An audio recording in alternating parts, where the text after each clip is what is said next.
அனைவருக்கும் வணக்கம். இப்போ நம்ம மோர் குழம்பு எப்படி வைக்கலாம் அப்படின்னு பார்க்கலாம். அதுலேயும் வடை போட்டு வச்சா ரொம்ப நல்லாயிருக்கும். அதுக்கு நம்ம ஏற்கனவே ஒரு 2 ஸ்பூன் துவரம்பருப்பும் 2 ஸ்பூன் பச்சரிசியும் ஒரு 2 மணி நேரம் ஊற வச்சுக்கணும். ஊற வச்சுட்டு அதை நம்ம அரைச்சி வச்சுக்கிறோம். 2 ஸ்பூன் பச்சரிசி 2 ஸ்பூன் துவரம்பருப்பு ஊற வச்சதை போட்டு 2 பச்சை மிளகாய் இல்லை காரத்துக்கு தகுந்த மாதிரி 3 4 போட்டுக்கலாம். போட்டுக்கிட்டு அதில் ஒரு 2 பத்தை தேங்காய், கொஞ்சம் ஜீரகம் இதெல்லாம் அரைச்சி எடுத்து வச்சுக்கணும். தனியாக எடுத்து வச்சுக்கணும். நம்ம தயிரை ரொம்ப கொஞ்சம் புளிப்பு தயிராக எடுத்துக்கலாம். எடுத்துக்கிட்டு அதில் கொஞ்சம் மஞ்சத்தூள் உப்பு போட்டு நல்லா கடைஞ்சி வச்சுக்கிறோம்.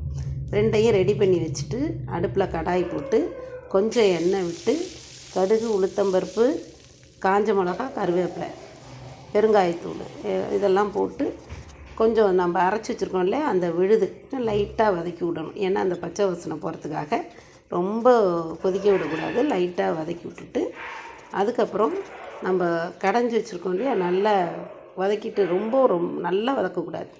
ஓரளவு வதக்கிட்டு நம்ம கொஞ்சம் தண்ணி ஊற்றிட்டு அந்த கட்டியாக இருக்க மாதிரி தான் தெரியும். அதுக்கப்புறமா நல்லா கரைஞ்சிரும். அதுக்கப்புறமா நம்ம தயிரை கடைஞ்சி வச்சுருக்கோம் இல்லையா, அந்த தயிரை அதில் மஞ்சத்தூள் உப்பு போட்டு வச்சுருக்கோம். அதையும் இது கூட சேர்த்துடணும். இது கூட ஊற்றிட்டு தேவையான அளவு உப்பு ஏற்கனவே தயிரில் போட்டு வச்சுருக்கோம், அது போதும். பெருங்காயத்தூள் எல்லாம் போட்டிருக்கோம் அதில்.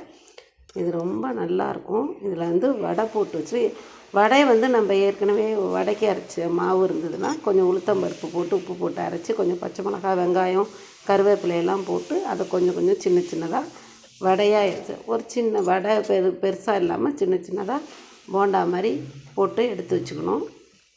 இல்லை வடை மாவு இருந்ததுன்னா அதுலேருந்து கொஞ்சம் மாவு எடுத்து நம்ம சின்ன சின்னதாக குழம்புல போடுறதுக்குன்னு தனியாக எடுத்து வச்சுக்கலாம்.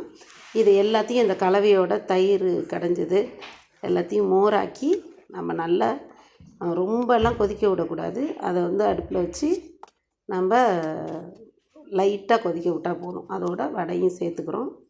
பொரிச்சு வச்சுருக்கோம் இல்லையா, அந்த வடையை சேர்த்துட்டு அதை கொஞ்சம் நல்லா பொங்கி வரணும். நல்லா பொங்கி வரும்போது அந்த கலர் நல்லா கலர்ஃபுல்லாகிடும். அந்த மஞ்சத்தூள்லாம் போட்டிருக்கோம் இல்லையா, அதெல்லாம் கலர்ஃபுல்லாகிடும். கொஞ்சம் கொத்தமல்லி தலையை போட்டு இறக்கிட்டால் சூப்பரான மோர் குழம்பு ரெடி.